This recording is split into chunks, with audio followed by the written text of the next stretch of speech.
day continuer bon cependant yi doon xool cependant ay toutefois mais parce que yow day mel ni yow par exemple da ngay wax benn affaire ba pare après à la minute qui suit tu te contredis comprendre day mel ni contradiction la yooyu noonu c'est-à-dire da ngay atténuer booy wax ay atténuer ay mais ay or qui ont des conjonctions de coordination seen rôle c'est d'atténuer wax benn phrase nga ne mais comprendre waaw waaw xam nga bu ma nee par exemple loolu dama ciy bàyyi xel damay gis gars yi ba ñu bëri dañuy jël nii ay termes yooyu noonu affaire yooyu noonu di jël kii nii cependant affaire wala en effet affaire en effet boo ko waxee day fekk yow da ngay continuer benn phrase da ngay démontrer la pertinence de ce que tu viens d'annoncer mais or ay cependant da ngay atténuer comprendre ceeb bi neex na waaye nga ne mais dafa bëri poobar comprendre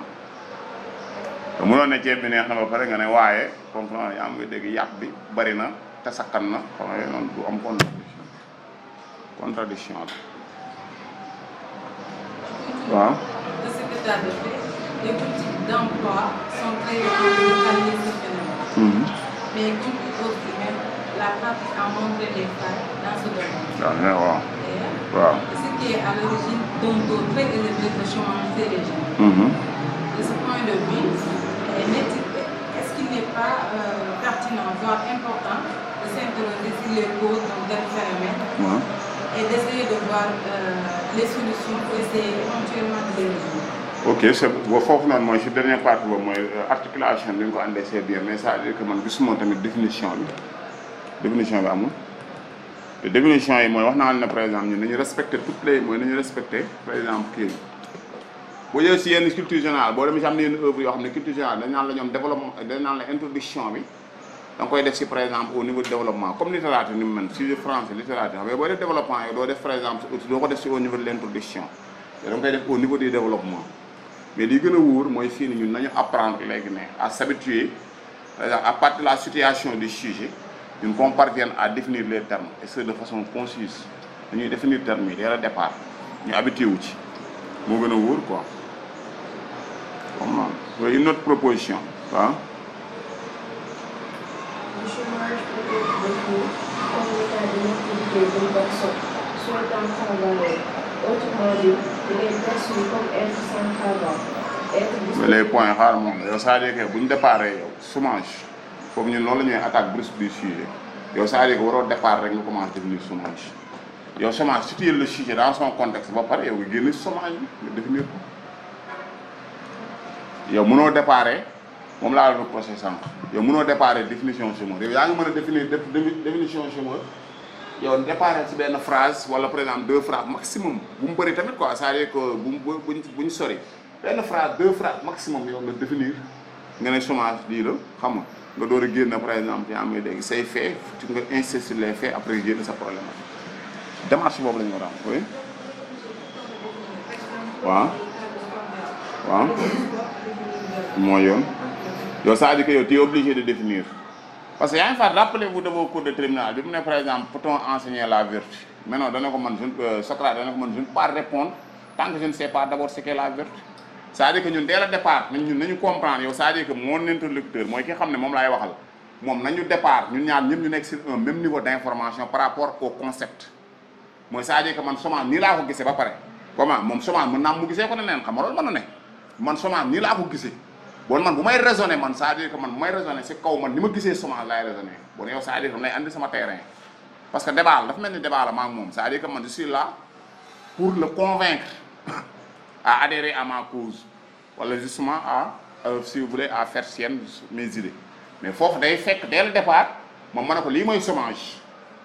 moom il peut avoir par exemple justement si vous voulez une position différente de la mienne mais en tout cas de cause man c'est-à-dire que moom sama canevas boobu noonu il faut que mu respecte ma ci kaw man ni ma jàppee di chômage parce que chômeur man mën naa jàpp chômeur am na kenn ko xam ne moom day jàpp chômeur xam nga ñun bu ñu ne par exemple parce que il faut que tamit ñu am ay concepts chômeur ne par exemple mën nañ définir si biir définition bi yow mën nga ne par exemple si langage courant lii mooy chômeur bu dee par exemple sur le plan économique nga ne ñun nii lañu jàppee chômeur bu dee par exemple dañoo jël par exemple sur le plan juridique lii mooy chômeur parce que ñun sur le plan dans la doxanie dans le langage commun ñun un chômeur mooy qui ne travaille pas xam nga ñun kooku la képp koo xam ne qui ne travaille pas kooku c'est un chômeur comprendre alors que travailleur bi alors que boo ñëwee sur le plan juridique le travailleur ñun jaaykatu banaana bi ñun dañ ko considérer comme travailleur ñun ci juriste parce que boo yoree sa banaana di jaay ñun pour ñoom doo travail ñun pour ñun bu ñu mën a wax travail day fekk ne da ngay nekk sous la dépendance de quelqu'un xam nga man gis nga day poser problème mais léegi yow neel de façon précise de façon concise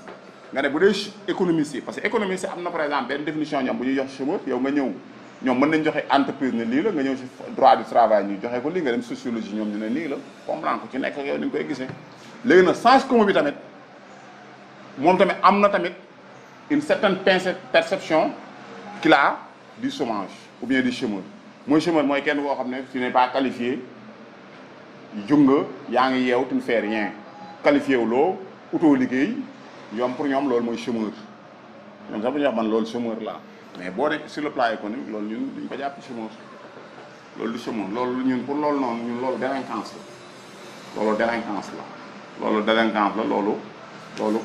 clochardise la clochardise te clochardise mooy da nga war a dem kaso te chômeur war a dem ko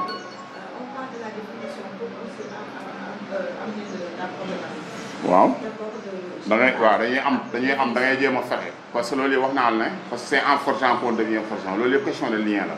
yow situer le sujet dans son contexte yow boo génnee sujet bi boo génnee par exemple boo situer le sujet dans son contexte yow fexeel ba boo ñëwee ci trou chômage yow boo ñëwee par exemple à supposer que xaw ma na ngeen demee yow nga ne par exemple nga ne soit le Sénégal dafa confronté wu à un certain nombre de difficultés man sujet mooy sama chômage laa bëgg wax ma ne pays de Sénégal dafa confronté wu à un certain nombre de difficultés liées à la pauvreté liées par exemple à la crise scolaire énumérer ay un certain nombre par exemple yaa ngi dégg nii xam nga de crise ma terminer chômage ma ne chômage boobu noonu perçu wala définir comme xam nga bon profil na définir ko ma définir sama chômage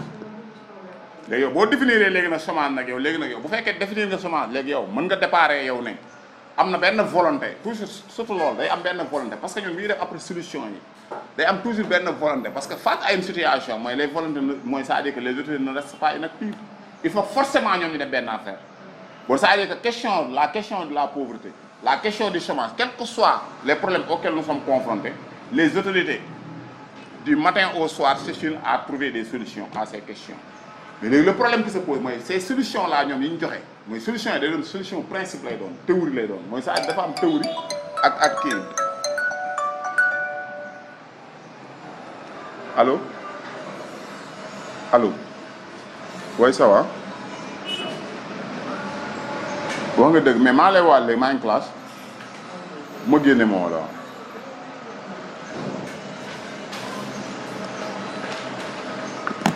bon forcément bu fekkee dafa am dañu jox par exemple pauvreté wala ñu jox ñu par exemple chômage mais c'est-à-dire que yow doone ma par exemple aujourd'hui les autorités sénégalaises sont restées par exemple inactives face à cette question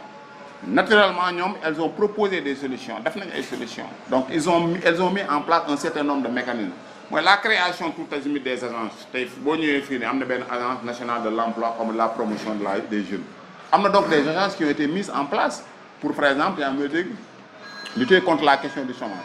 léegi mais boo ñëwee nag yow léegi boo waxee léegi principe bi foofu nag yow léegi nga ñëw ci fay mooy lan mooy c'est-à-dire que tey nga ne fay mooy lan mooy malgré nga ne pourtant wala malgré solution yooyu yëpp ñu andi mécanisme yooyu yëpp ñu mettre en place ñu li ñuy constater mooy chômage bi par exemple day gën a yëg d'où la question de savoir bon lan mooy problème est-ce que gis nga logique boobu est-ce que comprendre ngeen logique bi may wax yow ça départ toujours yéen c'est-à-dire que mooy tous les sujets te loolu c'est valable pour tous les sujets mooy sujets yoo xam ne après yooyu la toujours ñun bu ñu xasee ba démarche boobu bu ñu xasee ba mokkal démarche boobu mooy culture générale ne romb nañ ko xaw ma leneen mais culture générale romb nañ ñoom li ñu bëgg yow leen defal li ñu bëgg mooy c'est-à-dire que yow départal ci principe bi mooy lan dafa am principe xam nga moo wax dafa yomb xam nga tey boo ma laajee benn solution ci benn affaire dama naan la lii mën naa toog fii suba teel ba ngoon di la ko wax mën naa ne lii boo ko defee nangam mais léegi maintenant da ngay toujours ñu dañuy confronter la théorie ñu dañuy apprécier la théorie par rapport à la réalité parce que parfois yow tu peux avoir de très bonnes idées mais l'application fait défaut parce que l'application li ci wax ak li ci jëf bokkul parce que il est trop facile nii taxaw nii nekk sa biir bureau ñu climatiser la nga ne non la question de la pauvreté il faut nangam ak nangam loolu day yomb mais maintenant à l'épreuve c'est-à-dire fi ñu lay xaar mooy à l'épreuve léegi à l'épreuve man yow ce que je constate à l'épreuve tey aujourd'hui vous avez pratiquement tous les jours yoo xam ne tey boo génnoon fii day nga def sondage jarul sax ngay kii nga génn fii def sondage ku ci nekk ndax yaa ngi liggéey wala par exemple yéen seen koñ xool leen seen koñ ñaata nit dafa nekk ñaata booy fa nekk def formation def nañ ay formation ñoom def nañ formation mais liggéeyuñu ñoom ñëpp kenn liggéeyu fi ñëpp ñu ngi ci formation yi école yi boo génnee c'est-à-dire que loolu sax léegi sax dootul nekk sax leen sax léegi dafa dem ba bokk si ñun yow c'est-à-dire que jàng bi da ngay jàng nii rek parce que bañ a toog kër ga waaye kenn waxatul léegi damay jàng pour liggéey loolu amul kenn koo xam ne mën na ko garanti kenn du ko garanti da ngay dem nii rek defi formation boo defee formation di xaar yàlla loolu rek nga toog sa buntu kër moo tax ñooñu ñëpp booy ngay koñ ba ñooñu ñëpp seen baat yaa ngi métti parce que da ngay toog fi di xool nit ñi ba nit ñi romb jàdd nga tourné di xool mais boo koy def sa baat day métti parce que yow day métti après léegi man booy bi damay comprendre man moo ñëwee ni ñu ma grand sama baat day métti mais man damay comprendre mais dama bëgg wax ne la pour ne pas te frustrer quoi dama la bëgg wax ne la par exemple li nga liggéeyul moo tax quoi day mel ne ñaawal la da ngay noppi rek mais man xam naa li xew loolu question d'intelligence la oui.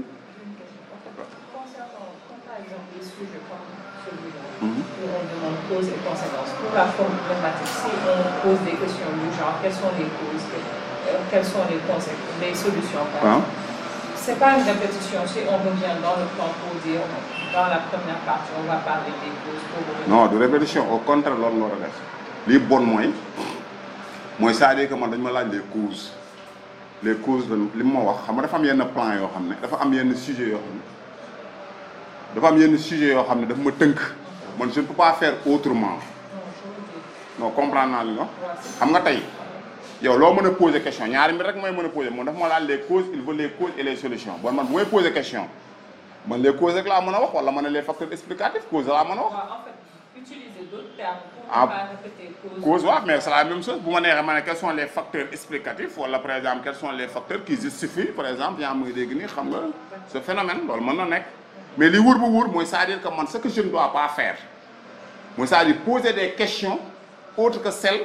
qui ont été si vous voulez dégagées par le sujet foofu nag automatiquement dès le départ man je fais au sujet lii gën a wóor tamit parfois tamit ñun mën nañ jéem a jël sujet bi naan dañ koy reformuler d'une autre manière loolu day am mais reformuler d'une autre manière parce que moom laa la parce que parfois yow mën nga ne da ngay reformuler ce sujet bi d'une autre manière fekk yow nga jaar di ko jéem a reformuler di jéem a waanelu ba jaar ci mbedd mi di dem sa yoon yow li gën a wóor pour nga bañ a nekkal ci kaw tali bi dafa ne ma les causes quelles sont les causes et conséquences man fi mu nekk dama naan rek man saa yi sama grand tënk dama naan les causes daaw am na sujet bu ñu joxe woon daaw bi ñu joxe ENA dañu ne les droits et les obligations des citoyens mais yow dafa lu wóor dafa rek lu wóor même doonante les droits man li laa xam ci les droits les grands deux nga ne man li mooy def les obligations mais boo juumee génn beneen question boo xam ne yow ñu ngi laaj les droits yow ñu laaj la les droits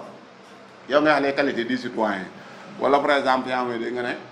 yooyu sax mën nga ne parce que par exemple bu fekkee citoyen bi dafa am droit yow loolu yëpp xam nga loolu yëpp gars yi mën nañ ko sax wax nga ne citoyen bu fekkee dafa am ay droit naturellement bon loolu day renforcer sax ay qualité am bon looloo tax man ci qualité yi sax laay gën a wax ko droit bi yow loolu boo ko waxee.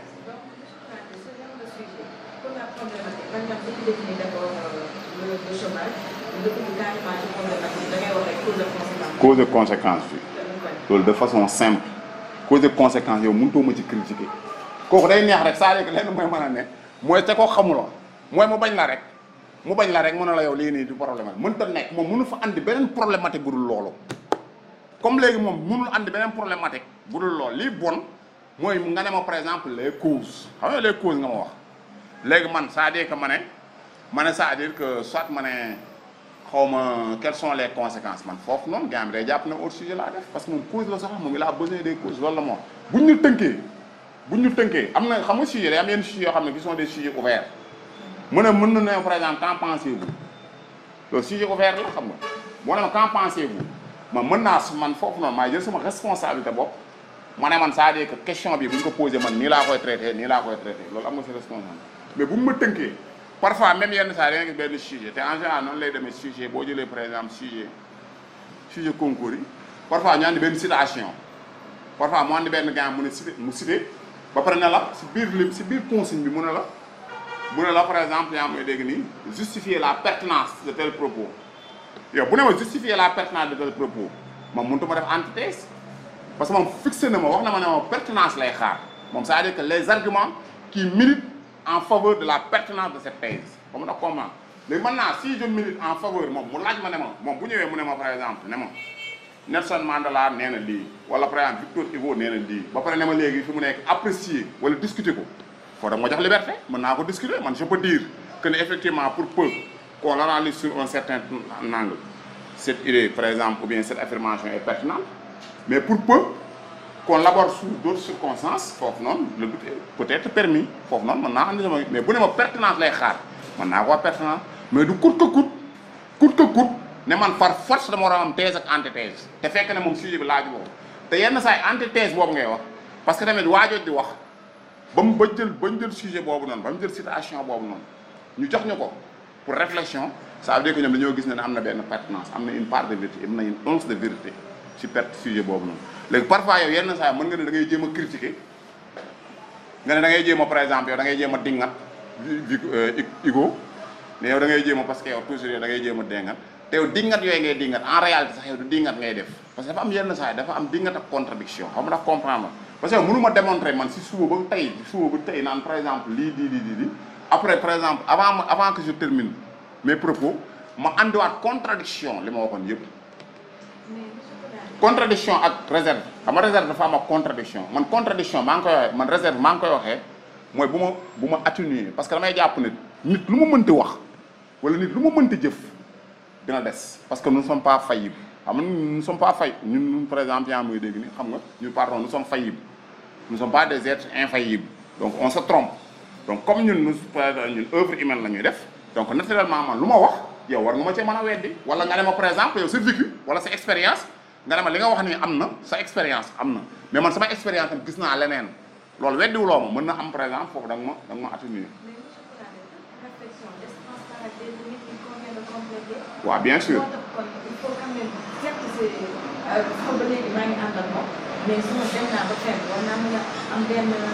loolu laa la wax dama ne la yow képp auteur bépp nit lu mu mënti wax il faut le situer dans son contexte il faut le situer dans son époque parce que day am évolution bon yow tey aujourd'hui mooy bu ñu ne par exemple vérité en deçà erreur au-delà des prénoms bon tey mën naa wax une affirmation tey mu doon une affirmation pertinente avec le temps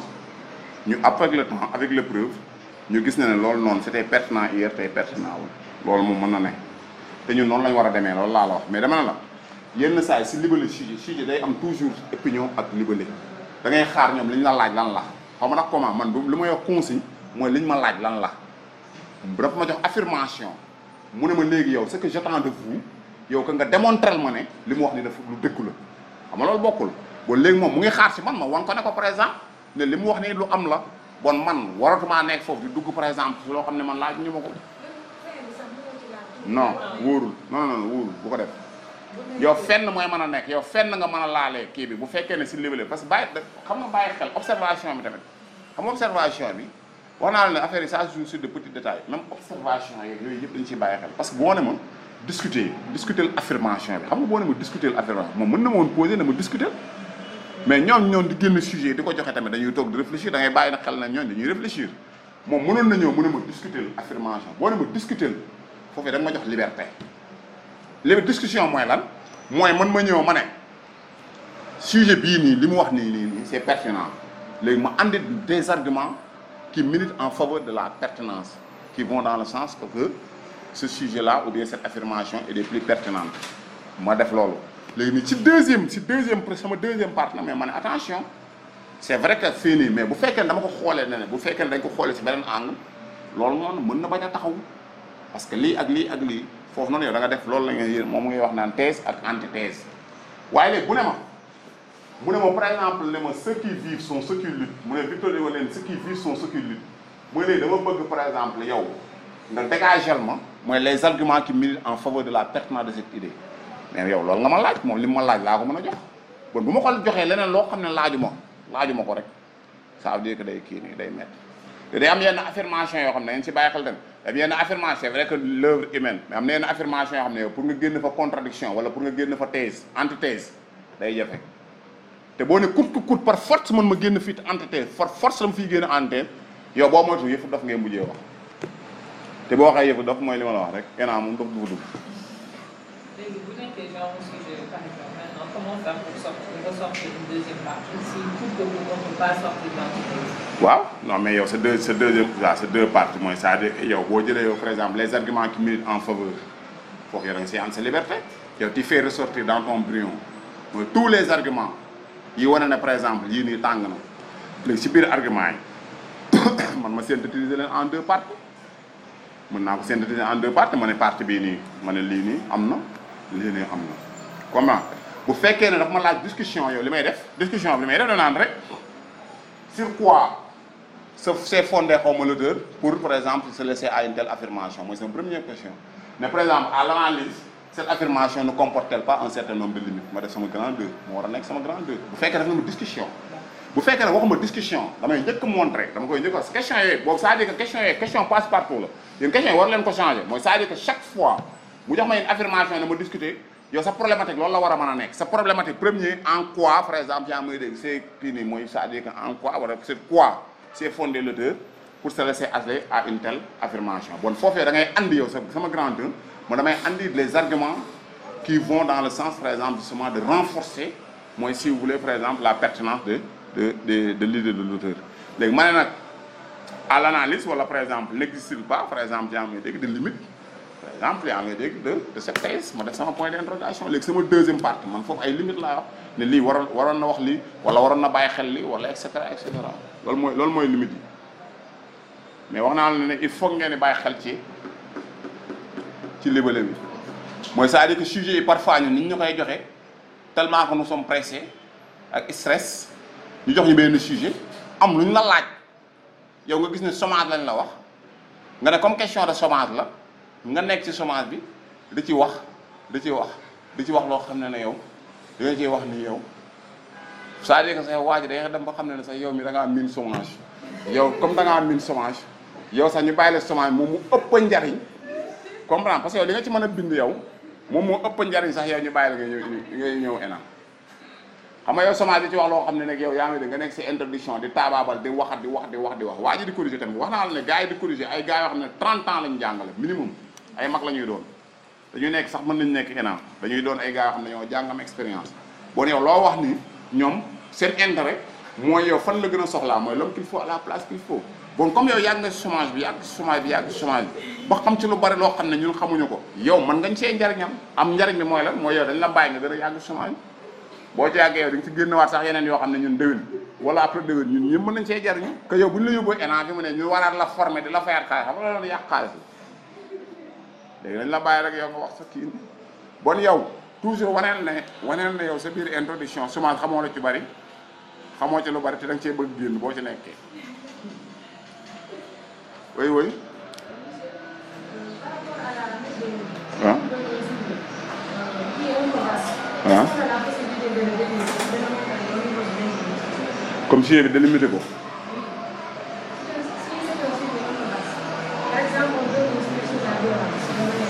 waaw la violence tout court waaye yaa filière ci waaw bon yooyu normalement nga délimité mais d'après sama vécu mooy ci banque de données yi ma am sujet yi c'est très rare ñu ñëw jox la rek la violence nii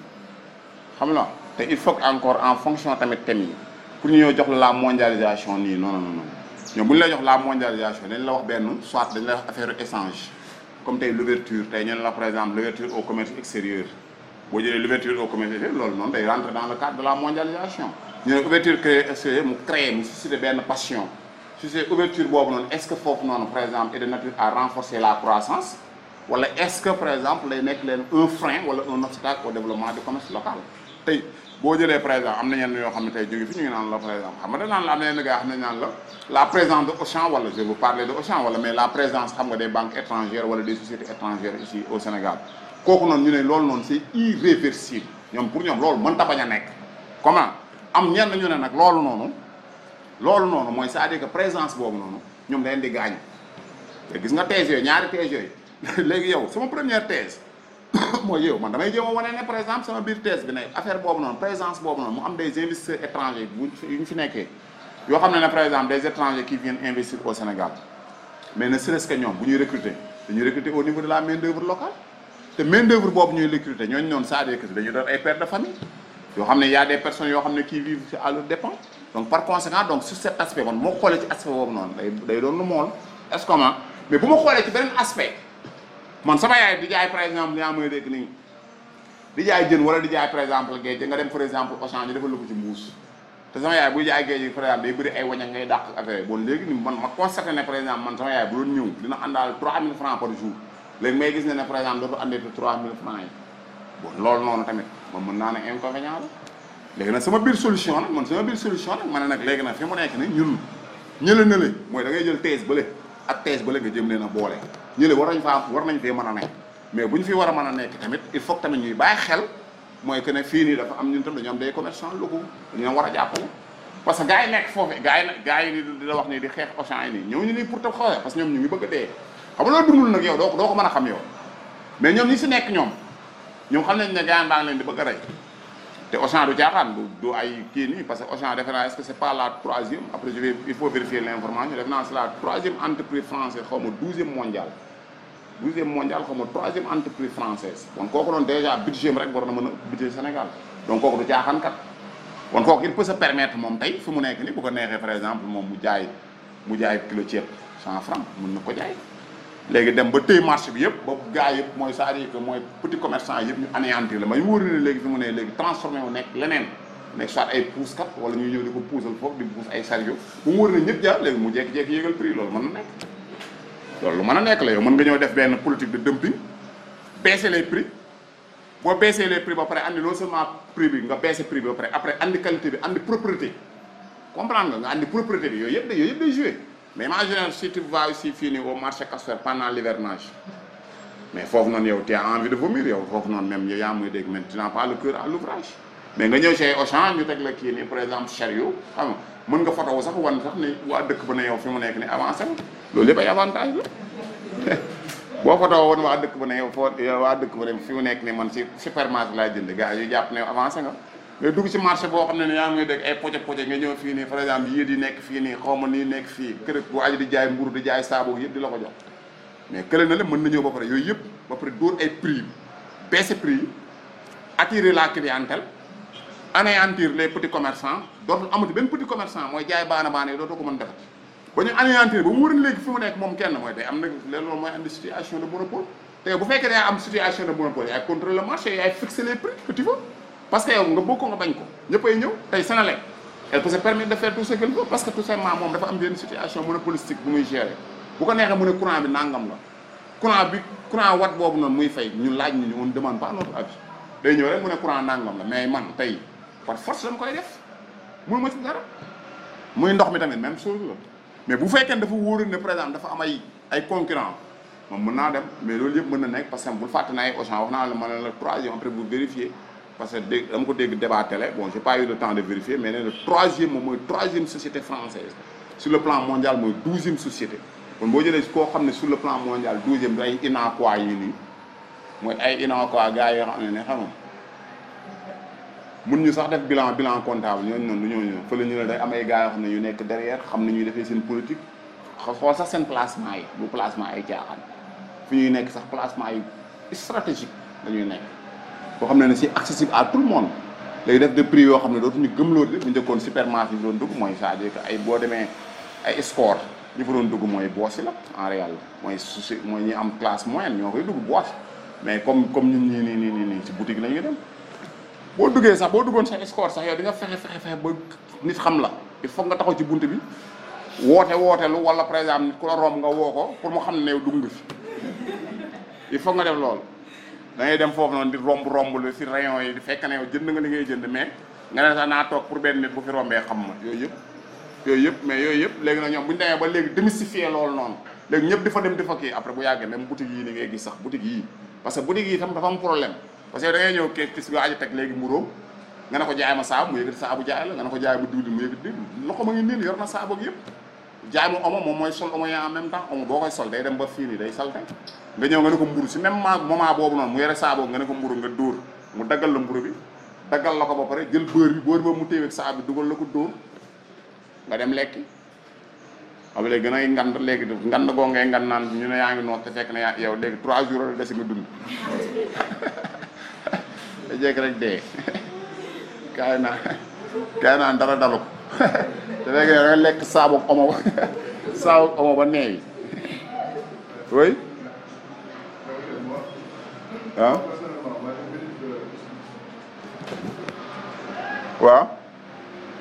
waaw allez-y ah.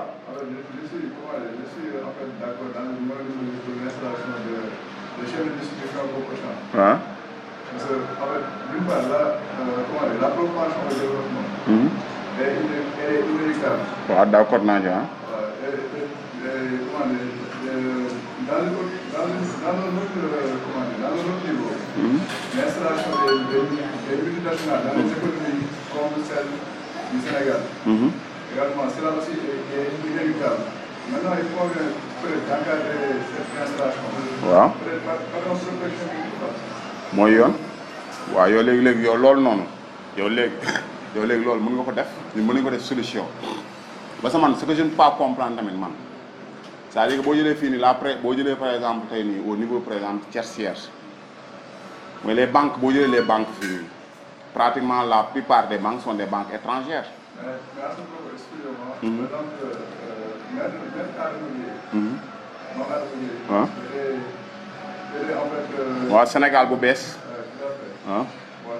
la compagnie, je l'ai entendu en fait dans un entretien. Dans un entretien sur les zones de la République française. waaw. Il a dit que par exemple, des économies pour le Maroc. Les impôts en fait aux multinationales qui veulent s'installer dans le pays. waaw. Par exemple,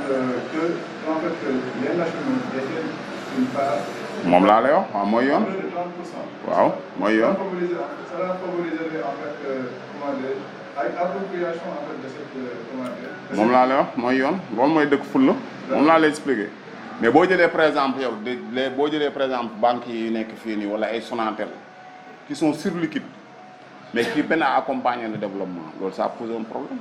même problème chômage bi ñuy am nii man je ne peux pas comprendre tey nii nga jël tey boo ñëwee un jeune tey on fait une formation en comptabilité on fait wala une formation xaw ma transport logistique ñun nous sommes un groupe de 5 étudiants ñun groupe de 5 étudiants nous avons notre diplôme mais diplôme boobu dafa constituer une garantie donc yow naturellement boo demee devant une banque ak sa diplôme boobu parce que yow fi mu nekk parce que yow nit ki leen la ñaari mbir mën a nekk mooy soit yow da ngay mën a yore ngooñ wala yoreloo ngooñ mais yor nga bopp bon yow kooku comme yor na bopp ñoom 5 lañ yor na bopp mais c'est ce qui leur fait défaut mooy si vous voulez les fonds mais banque bi pourquoi banque boobu noonu moom mun leen par exemple moom mun leen lebal ba pare accompagner leen dans leur projet mais du ko def mais ça veut dire que ñoom tout ce qu'ils gagnent ñoom li ñuy gagné yëpp ab dañ koy yóbbu yow léegi parfois da ngay dégg ñu naan la croissance économique 7%. Alors qu'au moment où on parle de la croissance économique à 7%, il y a des gens qui dorment à même le soleil dans la kii nii. yaa ne maa lay woo léegi maa ngi classe. nga gis yenn gars ñu naan la 7% xaw ma 8% xaw ma de 8% affaire alors que 8% yi li koy expliquer mooy c'est-à-dire que présence mooy étranger yi mooy c'est-à-dire que mooy ces banques étrangères qui sont là wala ces sociétés étrangères mais ñoom loolu ñuy gagné mais ñoom seen dëkk lañ koy yóbbu. bu ñu ko yóbboo seen dëkk ñun fi mu nekk nii tey ñu ne la par exemple Sonatel mu ngi généré mu ngi gagné 174 xaw ma milliards 180 milliards lay gagné par an. alors que Sonatel boobu noonu léegi lan lay def moom day ñëw investir ci benn fondation boobu jël ay booy yóbbu leen cours de vacances après jox leen par exemple gars yi lekk tàcc mu def benn discours. alors qu'au même moment on a par exemple plus de 500 000 personnes yoo xam ne am nañ masse yoo xam ne boobu am nañ background am nañ benn potentiel humain mais jël gars yooyu noonu encadré leen financé leen après ñooñu ñëw mais loolu yëpp nag c'est pas parce que tamit moom c'est un entrepreneur ki xam ne dafa yore parce que l'entrepreneur en principe moom il est à la recherche de profit moom day xool li xam ne moo ko arrangé fu nit la man mënu ma ñëw investir des milliards ba pare ñëw par exemple yaa muy dégg di jouer par exemple yaa muy dégg nii au Papa Noël man j'investis de l'argent mon objectif c'est seulement de récupérer mon argent mais maintenant yow le pays d'accueil mooy les autorités du pays d'accueil ñoom ñoo war a mettre en place wala ñoom ñoo war a par exemple yaa muy dégg oser c'est-à-dire prendre leur responsabilité imposer à ceux qui veulent investir te ne lii moo mën a nekk ñun nous avons des jeunes yoo xam ne qui sont au chômage yéen wax lañ ñu fa mais bu fekkee ne tamit parfois la personne qui a été élue par exemple a été parce que tout simplement sur la base d'un contrat avec les sociétés étrangères naturellement tam ñoom bu ñëwee ñoo koy imposer seen vie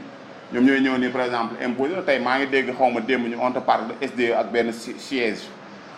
on a fait un appel d'offres essayer génn par exemple l'offre la plus alléchante mais malgré tout dañ ne fi mu nekk nii ñu ne siège am na muy demee day jël day jël kii maa lay woo dama nekk classe bon yooyu noonu day fekk ne par exemple autorités yi ñoom ñoo war a par exemple ñoom ñoo war a oser ñoo war a jël par exemple ñoom ñoo war a montrer par exemple un certain courage imposer étrangers yi fii ñëw wala imposer investisseurs yi mun ñoo bañ a ñàkk mais il faut que les règles du jeu aussi soient définies munoo ñëw par exemple ab des banques fii nii ay BICIS yoo xam ne qui sont surliquides duñu financer kenn qui peine à accompagner les activités économiques et les raisons fondamentales qui expliquent le fait que nos entreprises baissent pavillon c'est parce que tout simplement elles n'ont pas de fonds ils n'ont pas amuñu morning or boo amulee morning ba pare l'état bi yaa may dégg leb la boo jëlee tey nii boo jëlee les entreprises yi nekk fii nii ay écoles de formation yi les écoles de formation depuis un certain temps dañ ne ñoom dañu mën a fay professeurs yi pour la bonne et simple raison parce que l'état leur doit de l'argent mais imaginez kenn koo xam ne on lui doit de l'argent mu war a toog moom war a par exemple faire face il a un personnel administratif il a un personnel enseignant il doit par exemple il est confronté à des charges locatives l'électricité affaire yooyu noonu mais moom buy continuer di dem ba yàgg yow am na lu muy demee xaalis boobu bu ñu koy fay sax moom buy ñëw fekk dee na ba pare fekk tëj na day tëj fii tam entreprise yi boo ne ma par exemple la dette intérieure dafa di benn affaire boo xam ne te alors que man dama commerce la dama war a jënd dafa war a gaaw sama xaalis waroo ko téye mais boo ko téyee dama andi problème te yooyu yëpp problème yooyu yëpp mooy c'est-à-dire que ñun war nañ ko encadrer mais ñu montrer d'une part qu'effectivement présence bi avec des arguments à l'appui que cette présence là elle est obligatoire elle est irréversible que ne deuxième partie ñu montrer que ne par exemple ne moom c'est vrai que présence boobu noonu am na ay affaires yoo xam ne wala war nañ ci améliorer même bu fekkee ne dafa atténuation nga ne war nga koo améliorer ci deuxième partie parce que am na sujet yoo xam ne bu ñu si yenn sujets yi deuxième partie bi sax day mel ni plus même bu ñu laajee solution ñun deuxième partie day gën a niroog solution c'est-à-dire que mooy présence bi am na mais li ñu ci war a améliorer lañ ci war a def loo xam ne muy bénéfice bu ñëpp mais boo defalee loolu boo xoolee yow léegi fi mu nekk gars yi fan nañ boo jëlee par exemple ay tailleurs yi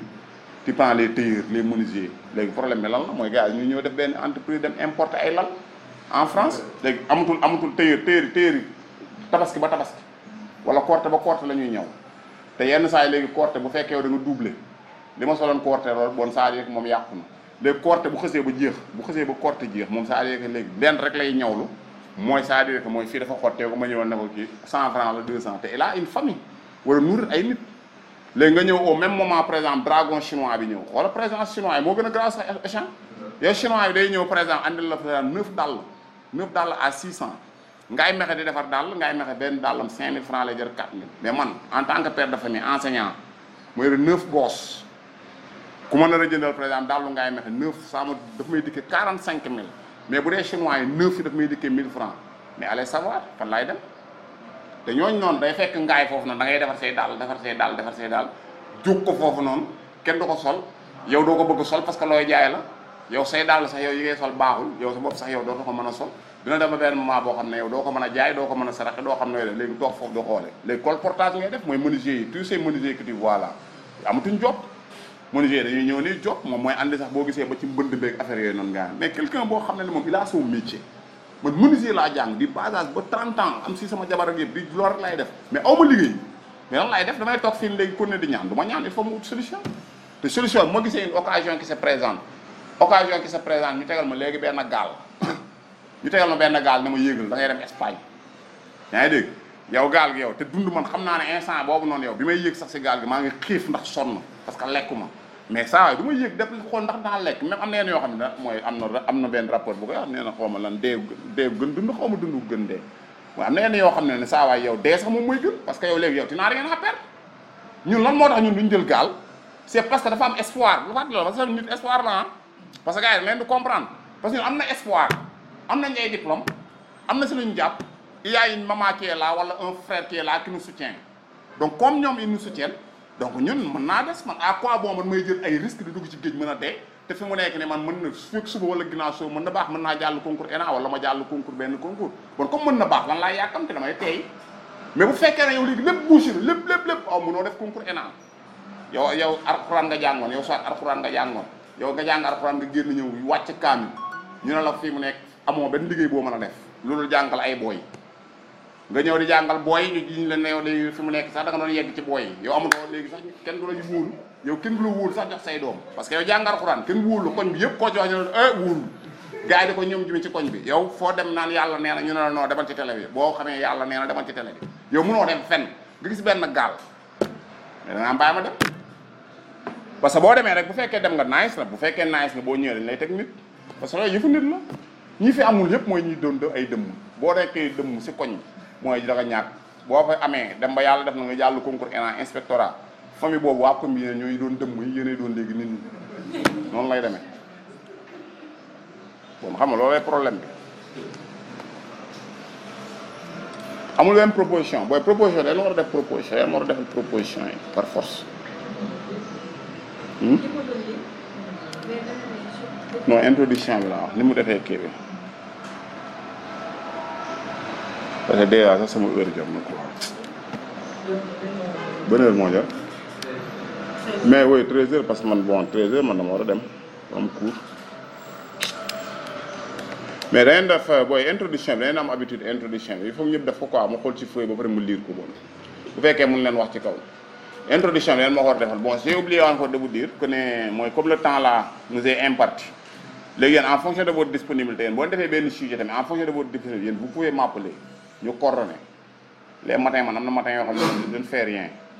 wala yenn soir je ne fais rien yéen boo leen defee sujet ba pare yéen bu ma boo leen ma wooyee boo ñëwee ñu toog fii ne ñun yow boo ma wooyee léegi yow boo ma wooyee léegi nag man xam nga man tam booy man mënu ma toog tamit xam nga fii man mënu ma toog di woote ay naan la kaay ma jàngal la loolu amul fenn yow yaa may wan benn volonté yow yaay def sujet bi mooy sujet bi déjà dañ ko war a bind introduction ma xam ko ba pare ku ci nekk li nga def ma xam ku ci nekk ses limites moo la ne lii nii waroo ko def parce que man moom du ma mën a vérifier sur parce que man damay dem croyant que vous comprenez alors qu'en réalité vous ne comprenez pas léegi lii gën la meilleure façon mooy chaque sujet mooy au moins que man ma am ba pare introduction bu ma amee introduction bi nag ku ci nekk bu ma amee yëpp seen introduction man laay mën a jox seen proposition mais bu ma amulee introduction du ma ko mën a léegi nag avant nag léegi jour bi nag avant jour bi yéen boo leen livré benn kii nii la veille yow bu fekkee ne yow gis nga ne par exemple lundi tu es libre wala mardi tu es libre yow la veille tu m'envoies un message ne ma ndax boo maa ngi foofu bu ma ne la maa ngi foofu ma ñëw yow nga lire ma xool ñu jël benn 30 minutes wala 1 heure de temps ñu discuter si un point c'est tout pour mooy gën a gaaw léegi nag bu ñu demee nag ba léegi beneen jour bi nag samedi moo ñëwee man je viens directement man damay ñëw rek joxe sama proposition parce que il nous faut chaque jour il nous faut maintenant léegi 3 sujets pour que sinon du mën a ne te déjà samedi bi déjà man samedi bi 10 heures lay nekk 10 heures 1 heure parce que 13 heures man dama war a kii nii dama war a wàcc mais bu dee dimanche sax mën nga xaabaabal bu dee dimanche mën nañu xaar mais bu dee samedi damay am cours léegi nii oui préparer leen sujet bi de sujet même boo leen ko defee ci feuille man ngeen jox ma sujet bi ci feuille man moo jëlee feuille léegi à tête reposée suba dimanche man mën naa ko lire à tête reposée man moo ko liiree léegi tête reposée mën naa la par exemple yaa may dégg ne la man samay appréhension ma ne lii nii ànduma ci waaye demee on a cours 10 heures wala 11 heures 11 heures waaw 11 heures waaw non yooyu yëpp dina am saa lépp dina am cours psychotechnique dina am cours France dina am cours gàllaaj waaw introduction waaw même bu fekkee ne boo ko mënee def booy pas ci kay bi quoi boo ko mënee def ci feuille nga bind sa tur defal ma introduction bi man ma lire introduction man ça ma permet tamit man soit man loolu dafa may mën a permettre ma am benn aperçu ku ci nekk ni muy travail xaw ma ndax comprendre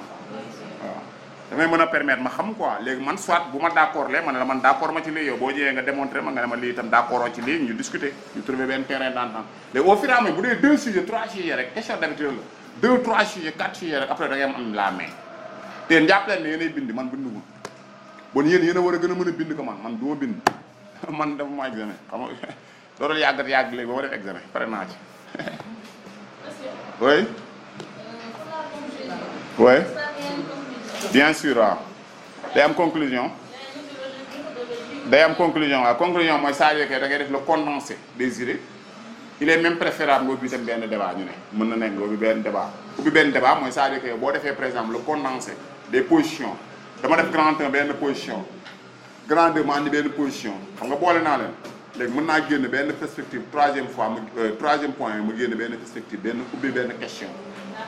comprendre loolu mën na nekk quoi mais question bi may ubbi na day fekk mu nekk question bu pertinente ce n'est pas wax naa la ma ne la ce n'est pas que ñun li ñu demande rek impérativement lañ koy def yow li ngay def mooy la wóor na ne man fi mu nekk nii am naa benn assurance man li may def ne as wóor na ma ne